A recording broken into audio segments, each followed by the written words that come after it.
Olá, amigos do Esporte em Debate. Sejam bem-vindos ao Esporte aqui na TV Assembleia, canal 9.2 e TVN, canal 17. A partir de agora, o esporte em dimensão maior na sua televisão. E olha só, gente, no Esporte em Debate de hoje, você vai ver. Sampaio vence o Brasil em Pelotas e se reabilita na Série B do Brasileirão. Pela quarta divisão, Moto derrota 4 de julho e volta ao G4 do Grupo A2. Juventude ganha fora de casa e cola nos líderes do Grupo A2. Imperatriz arranca bom empate contra o Guarani de Sobral e se consolida na terceira colocação do Brasileirão. Você vai ver ainda uma reportagem especial sobre a saúde mental de atletas de alto rendimento. E mais, esportes virtuais ganham força e podem ser incluídos na Lei Pelé. Tudo isso e muito mais no Esporte em Debate de hoje, que já está no ar. E nós começamos o Esporte em Debate de hoje falando de uma grande alegria nacional, para a juventude principalmente, independente de gênero, masculino ou feminino. O certo é que os jogos virtuais se tornaram uma grande febre a nível nacional. O Maranhão, por exemplo, tem olhado com muita sensatez e com muita evolução o mercado de games. E nós temos alguns dos campeões pelo Brasil e várias competições que são realizadas aqui na capital maranhense. Um projeto de lei tramita no Congresso Nacional para que o desporto, os jogos virtuais, possam virar lei, para que eles possam ser inseridos na Lei Pelé, a lei do desporto nacional. O repórter Ismael Gama traz os detalhes, as informações, uma reportagem especial sobre os jogos virtuais no Maranhão. O projeto de lei foi aprovado na Comissão de Esportes da Câmara dos Deputados em Brasília e segue agora para a Comissão de Constituição e Justiça e incluiu o desporto virtual como uma das 4 manifestações desportivas existentes no país: a educacional, de participação, de rendimento e de formação. Para os membros da Lusama, primeira liga de esportes acadêmicas do Maranhão, a tramitação do projeto de lei é um incentivo aos amantes dos jogos virtuais. Muito bom, até porque precisa desassociar, até que é um jogo, não vai fazer uma influência má, muito pelo contrário. As pessoas, principalmente de baixa renda, quando elas encontram essa possibilidade de crescer, é muito boa. E com esse projeto de lei vai simplesmente melhorar muito mais, não só a visibilidade, mas também a população jovem do Brasil.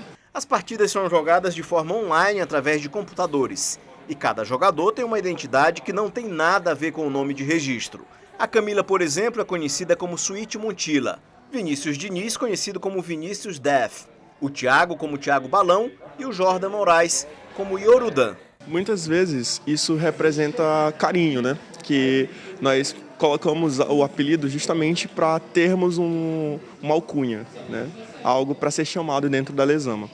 Mas muitas vezes, às vezes a gente até deixa esses apelidos de lado pela seriedade, a gente chama pelo nome, mas não deixamos de estar com carinho de chamar pelo apelido. É praticamente algo que a gente cria, vem de você mesmo, quando você entra, não só na Lesama como no mundo dos jogos, você tem esse discernimento de criar um apelido. Foi através dos jogos virtuais que o estudante de física Edielisson Muniz, da Universidade Federal do Maranhão, morador da cidade de Santa Rita, vem tendo perspectivas de mudar de vida. Para todo mundo que trabalha com jogos, sonha em trabalhar com isso. E para mim foi uma grande oportunidade de estar na Lesama, que a Lesama abriu muitas portas para mim. Então, quando a gente pensa em começar, a gente pensa em uma organização pequena. Só que a Lesama ela já é gigante, que ela já abrange o Maranhão todo. Começou um projeto pequenininho e a gente está com plano de expandir ainda mais. Já o Vinícius, que manda bem nos jogos, também narra as partidas que não são fáceis. Só observando um pouco essa narração dele para entender como funciona. Jogar é só você vai ali, bota uma partida, você já tem o conhecimento do jogo, então você já sabe o que você está fazendo. Enquanto narração, você está preocupado só com você, basicamente. Enquanto na narração, você tem que prestar atenção nos 10 ao mesmo tempo e explicar o que os 10 estão fazendo ao mesmo tempo. O Thiago Balão, de 21 anos, faz parte de um time maranhense de jogos e fala da evolução dele como amador e agora como profissional. No começo foi muito difícil, porém eu tive muita ajuda de amigos incentivando. No começo a gente não conseguia ter muitas coisas, mas atualmente o cenário de esporte eletrônico está muito bom, porque a gente tem uma organização boa, que é a Atlantis Alliance, que ela está ela está dando uma oportunidade que antigamente não tinha, dando oportunidade para players como eu, como vários. E hoje em dia a gente conta com vários players na organização que ajudam a desenvolver o cenário de esporte eletrônico no Maranhão. E os jogos não têm contraindicação. Meninos e meninas jogam democraticamente. Sempre foi visto como esporte só para meninos, mas há bastante tempo as mulheres eles vêm fazendo uma militância muito forte, até que hoje em dia, inclusive, tem já mulheres no cenário profissional. E é muito importante que as meninas elas não parem de seguir, de continuar nessa luta, porque esse espaço ele vai ser sim democrático, vai ser para todo mundo, porque na verdade não tem distinção de gênero, é um local para todo mundo.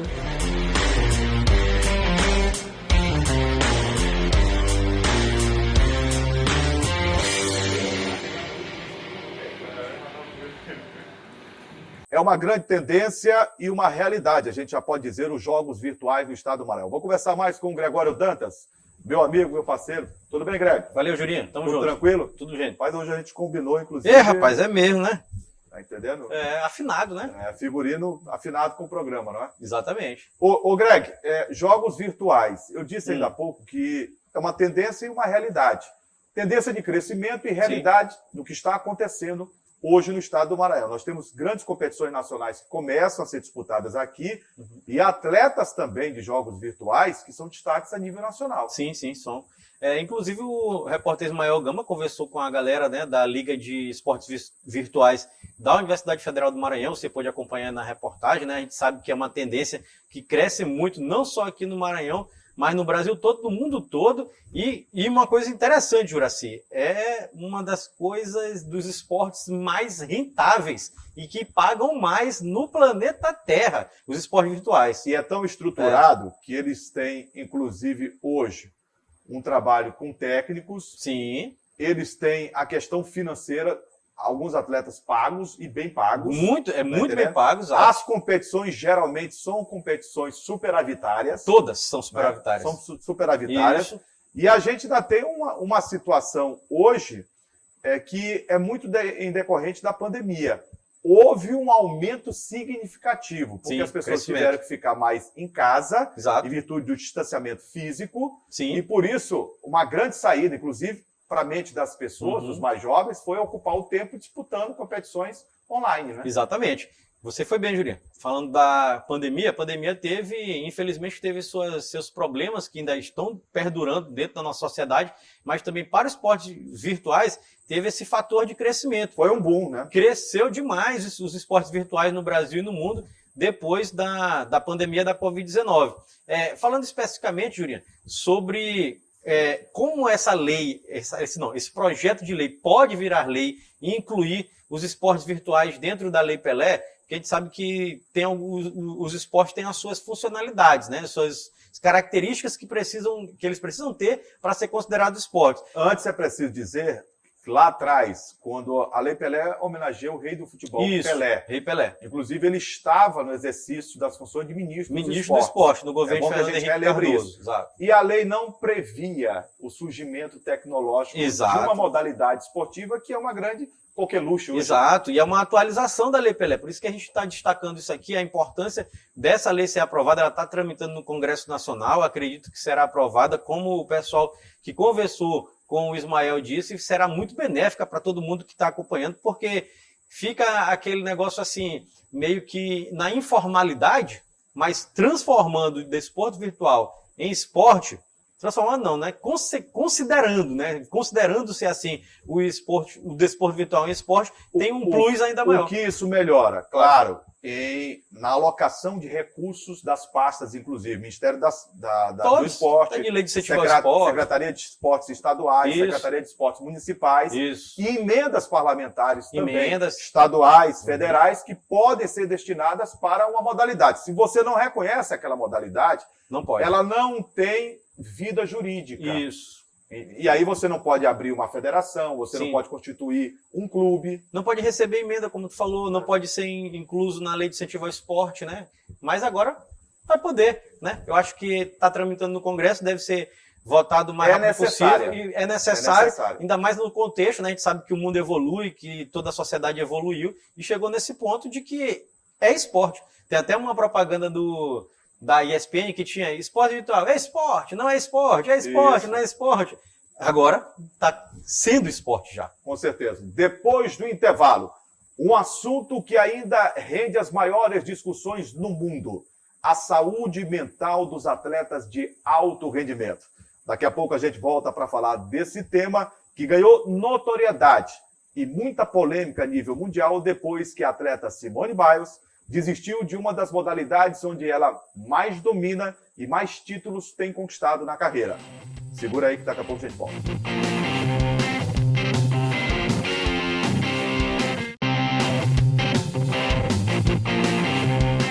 Você acompanhou, e todo mundo deve ter percebido, quem gosta do esporte, o que vem acontecendo nas Olimpíadas de Tóquio 2020, que está sendo disputada neste ano de 2021, tendo em vista a pandemia da Covid-19.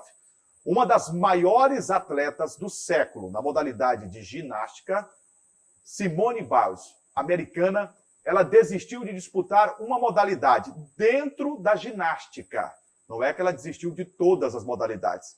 É que na hora de praticar o esporte e de fazer o que ela mais sabe fazer, ela sentiu problemas. Problemas que afetaram a sua saúde mental. Embasado nesse contexto, que é da hora, e o momento é de reflexão e, sobretudo, de atenção, o Esporte em Debate preparou uma reportagem especial com atletas de alto rendimento, alguns atletas, inclusive, olímpicos, como Isiane Castro. Nós vamos saber deles o que representa disputar uma competição a nível internacional e as pressões que vêm de fora para dentro de ginásios poliesportivos, de parques aquáticos, enfim, de ambientes onde a disputa acontece, sendo coletivo ou individual, do esporte brasileiro e mundial. A desistência da ginasta americana Simone Biles nas Olimpíadas de Tóquio trouxe à tona um problema que muitas vezes só é sentido por quem enfrenta os desafios psicológicos na hora dos momentos de tensão. Essa é uma realidade de muitos atletas, mas na maioria das vezes a situação não é exposta. Com esse acontecimento, várias discussões foram levantadas e nós chamamos duas atletas referências no esporte maranhense e brasileiro para falar um pouco do que é a pressão de participar de competições de alto rendimento. Júlia Nina e Isiane Castro conhecem bem o que é pressão. As duas, uma na natação e outra no basquete, já participaram de grandes competições no Brasil e até mesmo fora do país. As pessoas, elas não têm ideia do que é realmente a pressão psicológica que um atleta de alto rendimento sofre, né? A gente pode tirar aí de uma criança que está começando a jogar, né? Como ela fica ansiosa, como ela fica nervosa. Né? Então imagina isso ao nível profissional, onde você é cobrado, você mesmo se cobra, né? Seus técnicos lhe cobram, os torcedores lhe cobram, né? Então é uma demanda de uma performance o tempo todo, né? Você tem que ser infalível e nós somos humanos, né? Acho que se trouxe muito isso durante as Olimpíadas de lembrar que os atletas são, antes de tudo, seres humanos, né? Se pinta muito essa coisa do super-herói, né? O atleta, o herói, mas eu acredito que nos colocamos nesse patamar por conseguir atingir coisas extraordinárias, mas com muito esforço, né? Aquele super-herói de quadrinhos não existe, né? São seres humanos que podem ali estar diante de uma pressão inimaginável, né? E que um dia essa pressão acaba te quebrando. À medida que a gente vai crescendo e vai obtendo melhores resultados, né, ao passar dos anos, a pressão aumenta tanto do técnico, da equipe, quanto de quem te assiste, né? Então eles sempre criam uma expectativa sobre ti quando vai competir, tipo tal resultado, tal tempo. E a gente tem que saber lidar com isso ao longo dos anos. E é uma luta diária para conviver com a pressão e com o prazer do esporte e a pressão do esporte. Mas tudo em excesso faz mal, né? Então acredito que tem que ter uma balança entre essa pressão e que não exceda os limites do atleta. E que ele sempre tenha, embora tenha pressão, tenha prazer pelo que ele está fazendo. Quando perguntei sobre algum momento emblemático em que foi preciso manter o equilíbrio na competição, cada uma teve a sua história para contar. Decisões, principalmente, né? A bola do jogo que você tem que decidir. Tem uma bola aqui do Sampaio que a gente precisava da cesta final. O lateral era para mim, e a gente fez a jogada, deu tudo certo, eu passei para minha companheira, ela fez a cesta debaixo da área, a gente ganhou o jogo. Já bati também 2 lances livres que tinha que fazer os 2 para acertar, né? Uma cesta de 3 que ganhou também o jogo. Então, são situações mesmo que você precisa saber a importância. Vai ter um grau de pressão muito grande, né? Mas dentro da quadra, acho que quando a gente está bem centrado, a gente consegue entender que ali é um jogo, a gente está dando o nosso melhor. E se der tudo certo, ótimo. E se não der também, faz parte, né? Porque a gente mais perde do que ganha, a verdade é essa. Meio que a gente não tem muita escolha, né? A gente tem que competir, a gente tá lá para competir, então a gente tem que meio que passar por cima desse medo, dessa angústia e dar o melhor. Na internet, Biles agradeceu o apoio dos seguidores e disse: "O amor transbordante e o apoio recebido me fez perceber que sou mais que as minhas realizações, feitos e a ginástica, o que eu nunca tinha acreditado de verdade antes." Para esta especialista, no mundo esportivo há uma carência de acompanhamento psicológico. Nós podemos evidenciar aquilo que os psicólogos do esporte já falavam há muito tempo, sobre o esquecimento ou mesmo a negligência da preparação psicológica dos atletas de alto rendimento. Estes que têm que ir atrás das vitórias, dos acertos, performar uma boa prova, ter uma boa produtividade. E nós sabemos, né, que tudo isso, de uma maneira intensa, pode ser um motivo adoecedor e de grande impacto para a saúde mental desses sujeitos. Ainda nas redes sociais, Biles acrescentou: "Não somos apenas atletas, somos pessoas, e às vezes é preciso dar um passo atrás." E aí fica a lição de um atleta que brilhou pela coragem. Ô Greg, essa reportagem me dá a oportunidade de voltar um pouco no tempo e aqui confirmar aquilo que eu tenho como visão em relação ao esporte e que sempre destaquei. Muito antes da Olimpíada, você sabe disso. Eu venho dizendo aqui que o esporte tem 3 fatores que se constituem em um tripé. Eu sempre falo da parte técnica, da parte física e da parte emocional. Vocês já viram diversas vezes aqui, Ricardo, Hinaldo, eu falar.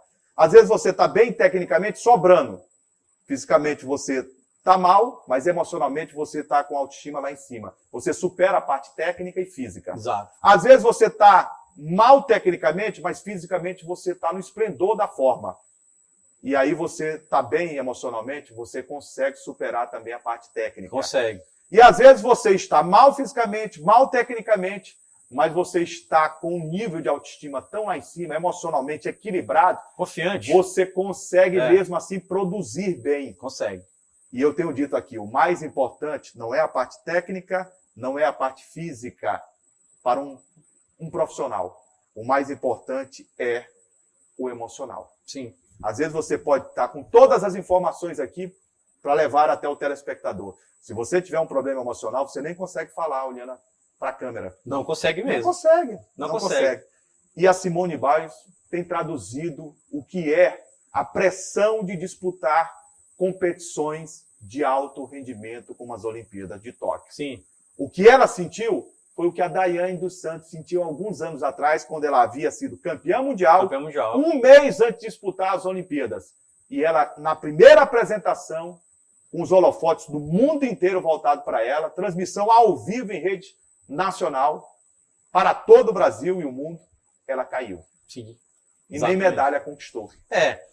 Foi um tema bem interessante que a gente trouxe aqui para o nosso programa Esporte Debate, nosso telespectador, todo mundo que está acompanhando aqui essa questão da saúde mental, que é o mal do século XXI. O mal do século. Né? A gente sabe que problemas de ordem de saúde mental são os que estão acometendo cada vez mais as pessoas.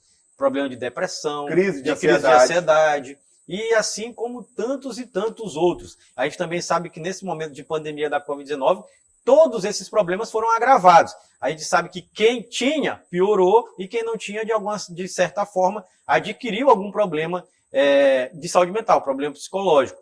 É uma coisa que foi quase que rotina dentro da pandemia da Covid-19. O caso da Simone Biles é bem interessante porque ela é uma atleta de alto rendimento e há muitos e muitos e muitos anos produzia medalhas e conquistas para os Estados Unidos e medalhas individuais para ela, né?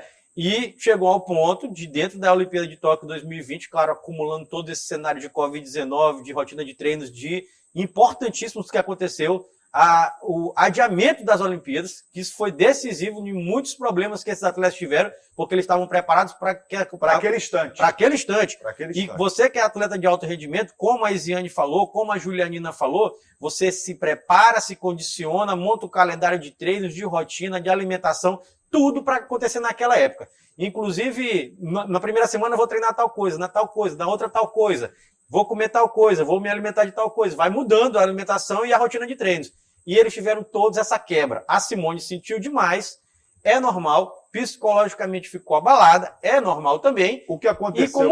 E como humana, Juraci, ela disse que não tinha condição de disputar algumas provas. Perfeito, e é altamente compreensível. Agora, o que aconteceu com a Simone, ela pode acontecer a situação com qualquer um, pessoa, sendo atleta ou não sendo. Exatamente. Sendo profissional ou não. Exato. O que aconteceu com ela é que ela teve uma vida pregressa cheia de problemas no seu núcleo familiar. Sim, também. E ela fez do esporte, olha só, quanto o esporte é importante, uma fuga para estes problemas. Ela foi violentada, sim, ela teve problemas de violência doméstica, sim, e tudo isso, essas sequelas, as pessoas carregam e precisam ser tratadas. E aí ela, em um momento em que ela se preparou tanto, ano passado não veio uma crise de ansiedade. Essa crise de ansiedade trouxe à baila, foi buscar lá embaixo todos os problemas, ou parte deles. Uhum. E ela psicologicamente sentiu. Ao ponto de viver a melhor fase da vida dela, uhum, como ginasta. Multicampeã. Acaba de ser campeã do mundo. Sim. E ela chamou a comissão técnica norte-americana e disse: eu não tenho condição de disputar tais provas. Não tenho condição de disputar essa e essa prova. Talvez lá na frente eu tenha uma condição melhor.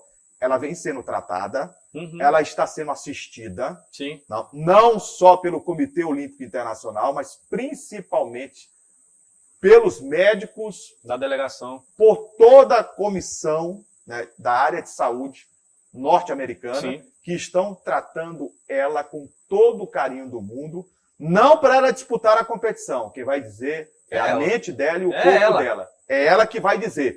Mas se ela não disputar, já estão dizendo que ela é uma super campeã e que uma competição não vai atrapalhar em nada a vida dela. Já estão trabalhando esse psicológico nela. E tem o nome na história, para sempre do esporte. Isso. É uma coisa que a gente não tem que... Ela teve coragem de revelar algo que... Sim. Praticamente todo atleta sente. E todos sentem. A Isiane falou, a Júlia falou, a Isiane disse que sente mesmo, e tem que sentir, que se não sentir... Greg, aquela dancinha que você faz bem nas horas de folga. Da fadinha. Não faço. Aí faz sim, já filmaram. Aquela dancinha da fadinha que você faz bem em casa, nas horas vagas. Não faço, não. Aquela dancinha da fadinha, aquilo ali foi estratégia dela psicológica para afastar a tensão. Quebrar aquela tensão e fazer o que ela mais sabe, que é brincar. Exato. Foi justamente a jogada de mestra dela, naquele instante. Todo mundo tensa, a holandesa tensa, a japonesa tensa, a norte-americana com 35 anos, campeã do mundo e olímpica tensa, e ela dançando. Aquilo ali incomodou até as concorrentes. E ela quebrou o que estava nela. Jogou para escanteio. Interessante você falar disso, Juraci. Teve uma outra passagem importante na Olimpíada, agora nesse final de semana também, na disputa dos 50 metros nado livre para homens. O Fratos, né, o brasileiro que ganhou medalha de bronze, teve um comportamento parecido. Porque tem uma salinha, para quem não está acompanhando a Olimpíada, e quem não acompanha esses bastidores, onde ficam reunidos todos os atletas antes. Isso. E aí eles são chamados um por um e entram naquela fila, aparece o nome, a bandeira e tal. E aí o cara vai falando lá, o narrador vai falando a história um pouquinho deles. O Bruno Fratos, nessa salinha, estava fazendo a mesma coisa. Dançou, fez o movimento do Usain Bolt, aquele movimento, aí gritava, aí batia no peito e tal. E aí quando pulou na piscina, era a terceira Olimpíada dele, nunca teve a oportunidade de ganhar uma medalha, bronze pro Bruno Fratos. Ô Greg, quando você dá uma parada, quando você relaxa, a tua cabeça vai processar tudo aquilo que você passou, sofreu, viveu, para poder chegar àquele momento. E às vezes te vem na cabeça lembranças boas e lembranças ruins. Quando vem as lembranças boas, ajuda muito. Quando vem as ruins, bate, tá entendendo? Um astral diferenciado. Sim. E aí, quando você faz algum movimento com o corpo e movimenta, tá entendendo? A tua mente para pensar, você tira o foco daquele momento. Distrai, quebra. Distrai, quebra tudo. Exatamente. Depois do intervalo, mas é interessante a discussão, depois do intervalo, vamos destacar o futebol maranhense no Campeonato Brasileiro. O Sampaio venceu fora de casa na Fria Pelotas. O Motoclube conquista uma vitória importantíssima diante do 4 de julho. O Imperatriz empata fora de casa. E o Juventude segue bem na competição com mais uma vitória. Os detalhes, segura aí que daqui a pouco a gente volta.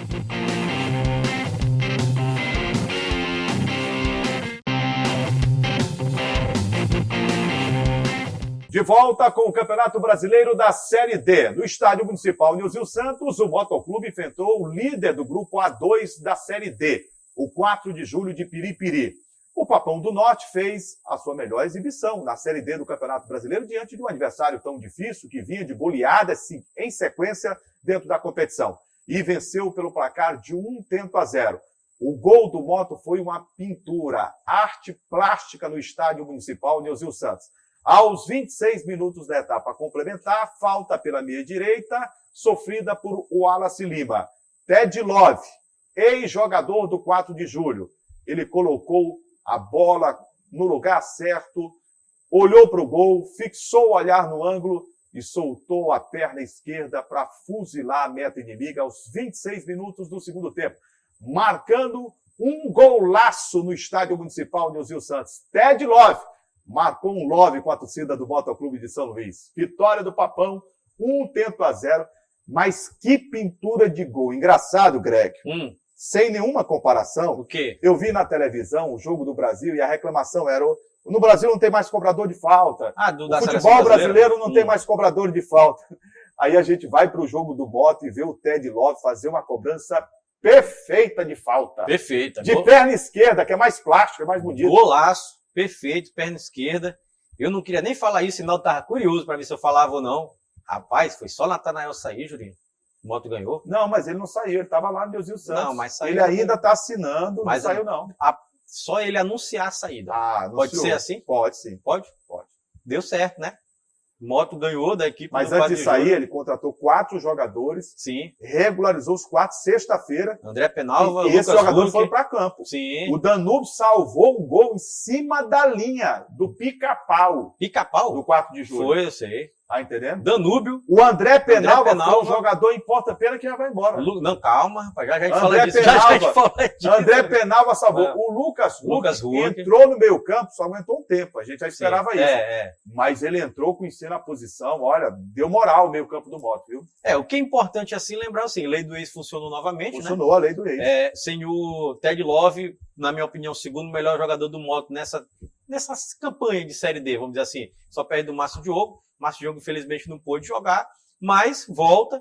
Mas ele supriu bem a ausência do Márcio. Supriu. Comandou o meio-campo do Moto. Comandou o meio-campo. No próximo jogo teremos a volta do Márcio Diogo. O Moto conseguiu uma vitória importantíssima diante do líder da competição. Com essa vitória, o Moto volta ao G4 da competição, que isso aí estava fora. Era o que a gente estava cobrando há muito tempo. Aliás, a gente cobra ainda mais do Moto. A gente cobra que o Moto lidere esse grupo A2 e não está acontecendo isso, mas eu acho que está esboçando um processo de melhora do clube, né? Do time dentro de campo. E acho que pode funcionar. E com a volta do Márcio Diogo, a qualidade ainda aumenta mais ainda, a qualidade do Moto, e o Moto pode sim conseguir pensar em se classificar para a próxima fase, que é o que tinha que acontecer desde o começo. Com a vitória, o Moto chegou aos 12 pontos, tá aqui. Eu separei aqui, Jurinha, que no próximo jogo teremos um clássico pela Imperatriz, pela 10ª rodada. Vai ser lá, né? Clássico, sábado, dia 7 de agosto, às 4 horas da tarde, lá no Frei Epifânio, teremos Imperatriz e Moto, um jogo muito importante. Um jogo quente, até porque o Imperatriz tem melhor campanha. E o Imperatriz está muito bem na competição. né? Imperatriz, você fala muito bem, empatou jogando no estádio do Junco, fez 1-0 o gol de John Maranhão e sofreu um empate. Aos 29. Um para o Guarani de Sobral, um para o Imperatriz. Foi. Gente, é bom negócio. Empatar lá é difícil jogar lá. Olha, eu tenho até, falando muito sobre o Guarani de Sobral, uma equipe que sempre fez muita raiva para time maranhense, viu? Com certeza. Eliminando o Sampaio, eliminando o Moto. Com certeza. Sempre foi Maranhão, uma pedra no sapato dos maranhenses. Isso. E aí o Imperatriz conseguiu um resultado muito expressivo, muito bom, fora de casa. Esse empate diante do Guarani de Sobral, que é a equipe vice-líder da competição. O Imperatriz chega na terceira colocação agora com 14 pontos, melhor ainda mais na sua pontuação. A tabela continua na mesma posição, porque empatou, né? O Guarani de Sobral está com 16 e o 4 de julho com 17. Com esse resultado aqui, com esses resultados, esses dois resultados, embolou. Só confirmando que o Juventude também conquistou um grande resultado nesse final de semana. Ganhou. Venceu o seu jogo. Tocantinópolis fora de casa, ganhou o jogo. 1-0, né? E encostou muito mesmo na equipe do Motoclube ali no G4 da competição. Está com 12 pontos, estão empatados. O Moto e o Juventude fica atrás por conta do saldo de gols. Nesse momento... E Moto e Juventude foram beneficiados porque no domingo o Paragominas empatou. Isso, o Paragominas empatou. Só para o nosso torcedor, o torcedor do Moto, do Imperatriz e do Juventude entenderem, nesse momento temos a seguinte classificação no grupo A2. Lembrando que classifica 4. 4 de julho é o líder com 17 pontos. Em segundo temos o Guarani de Sobral com 16. Em terceiro, o Imperatriz com 14. Em quarto, o Moto Clube com 12. Em quinto, o Juventude Samas também com 12 pontos. E em sexto, o Paragominas com 10. Em sétimo, o Palmas com 8. E na lanterninha, o Tocantinópolis com 7. Próximo jogo, só para fechar aqui a questão do Juventude, que a gente não falou, é no domingo, dia 8, na Arena Verde, 4 horas da tarde, Paragominas e Juventude. Jogo importantíssimo para o Juventude. Jogo importantíssimo que se ganhar, todos, viu? Se o Juventude ganhar esse jogo aqui, dependendo dos resultados, pode assumir até a terceira colocação. Olha só. Tá vendo? Série B do Campeonato Brasileiro, jogando a uma temperatura de 9 graus em Pelotas, no começo Rio do Grande do jogo. Sul. Isso no começo esfriou. do jogo. O Brasil de Pelotas foi derrotado pelo Sampaio Corrêa. Grande vitória da Bolívia querida por 2-1. Ô Greg, Sampaio marca uma vitória importante, quebra aquele jejum de 5 jogos. Tava feio. Vence e o técnico Felipe Suriano modificou o time em boa parte. Trocou o goleiro, Mota, colocou o Luiz Daniel. Estreou bem. Sim. Joécio voltou Graças ao a Deus, sistema né? Ainda bem, de defesa. torcida do Sampaio. Eloy voltou como lateral esquerdo. Muito bem. Betinho foi substituto de Mauro Silva no meio campo. Sim. E lá na frente, quem esperava um ataque com 3 jogadores, ele colocou o Jean Silva para ajudar no sistema marcação, ele tem uma função tática, e o Ciel. E Jean Silva e Ciel decidiram o jogo. Jean Silva fez num passe, olha, milimétrico do Zé Mário, lateral esquerdo, mas na cabeça mesmo do Jean Silva, ele aproveitou-se da falha do sistema defensivo e de cabeça golpeou para o fundo da rede do Brasil. 1-0 no time do Chavante, o Sampaio fazia. Depois houve penalidade máxima. Penalidade clara. Lance pelo lado direito, do Luiz Gustavo, cruzou na mão do adversário. Pênalti, o Ferreira. Bola na mão. Foi Gustavo. Pênalti, marcado pela arbitragem, e o Ciel bateu. O goleiro caiu estatelado para o lado esquerdo, ele soltou a bomba do lado direito e fez 2-0. E o gol que o Sampaio tomou foi uma falha do Zé Mário. De marcação, né? O Fabrício não acompanhou a marcação. De cabeça ganhou da marcação do Zé Mário, de cabeça fez linha de passe no sistema defensivo. Não pode. E aí o Renatinho acabou fazendo o gol que diminuiu o placar. Mas o Brasil não teve forças para fazer mais gols na representação boliviana. E a vitória elevou o Sampaio em um momento ao 6º, terminou em 7ª rodada. Por conta dos resultados que ainda tinham jogos por serem disputados. Vamos lá. Sampaio, Brasil. Primeiro, de ressaltar que o time do Brasil é muito fraco. Primeiro, isso tem que ficar bem claro. É um time horrível, tecnicamente falando, que está brigando para não cair e, na minha opinião, vai cair. Viu? Se tiver lá embaixo. A gente pode falar assim, é um dos times que, para mim, vão brigar para não cair até o fim e, para mim, vai cair. Teve uma mudança de técnico, a gente sabe que o técnico tinha sido demitido no fim de semana anterior. 2 dias antes do jogo, e aquele era um técnico interino, tem um técnico que vai assumir agora. Kleber Gaúcho, estava lá, inclusive. Isso, Kleber Gaúcho. O Tencate que foi demitido. Isso. O Sampaio pegou um time nessa situação de crise total, né? Crise total, e aproveitou bem, principalmente pelo que o Juraci trouxe aqui pra gente. a mudança de esquema tático e disposição de algumas peças importantes do Sampaio. Goleiro, principalmente, a volta do Eloy para o meio campo, a volta do Joécio para a defesa e a disposição no ataque com 2 atacantes. Tirou aquela trinca que ele sempre fazia, deixando Ciel e Jean Silva, porque o Jean Silva tem características mais de acompanhar a lateral, de marcar a lateral. Nesse caso, o lateral direito do time que ataca, que ele joga mais pelo lado esquerdo do Jean Silva. Então, o Sampaio funcionou bem com essa proposta de jogo. Até os 15 minutos de jogo, eu até fiquei um pouco receoso, porque o Brasil foi com tudo para cima, né? Acho que era para mostrar para o novo técnico, né? Que tinha alguma coisa, mas foi só 15 minutos mesmo. Depois o Sampaio, só 15 minutos. Depois o Sampaio deu uma pressão no Sampaio. Depois o Sampaio dominou, passou por cima da equipe do Brasil e garantiu uma vitória. Gostei da exibição e, mais do que exibição, gostei da coragem do técnico Felipe Surian. Sim. Eu cobrava dele durante a semana, Greg, que um treinador de futebol não pode se dar o luxo de apenas pedir: eu quero um lateral. Aí o presidente vai lá e contrata um lateral. Eu quero mais um meia, contrata um meia. Eu quero agora um centroavante, contrata um centroavante. Aí vai, o resultado não é bom, eu quero mais outro jogador, mais outro. Você tem que encontrar soluções dentro do grupo, do time. Sim. E ele encontrou algumas soluções interessantes dentro do time. Eu cobro criatividade. Ele teve criatividade. E teve coragem para mexer no time em todos os setores. Teve. Ele mexeu do goleiro ao ataque. Goleiro, meio campo e ataque. Mexeu tudo. Principalmente, eu acho que a entrada do Betinho foi fundamental. O Betinho é um bom jogador. Para mim, não tem que ser reserva dele. Lembra que a gente havia cobrado aqui? Sim. Dele numa escalação que ele botou com o Pablo, exato. Ele não jogou nada. Ele não joga nada. Entregou ouro. Exatamente. Então, o Betinho tem que ser melhor aproveitado. Gostei da atuação dele. Eloy, mais uma vez, jogou muito, até cansado. Rapaz, é brincadeira, né? Jogou demais. O Eloy joga muita bola. O Sampaio contrata, vem jogador X, Y, ganhando bem. Não importa. E o Eloy chega... Passou um tempão sem jogar, mas parece que ele estava jogando há muito tempo. E engraçado, joga bem todas as posições que está sendo colocado. Joga como segundo volante, joga como terceiro homem pela esquerda, joga como lateral esquerdo. Como ele é útil ao Sampaio, né? Muito útil, muito importante a atuação dele, mais uma vez, né, destacando. Senti um pouco ainda o Nadson, para mim ainda não é aquele Nadson.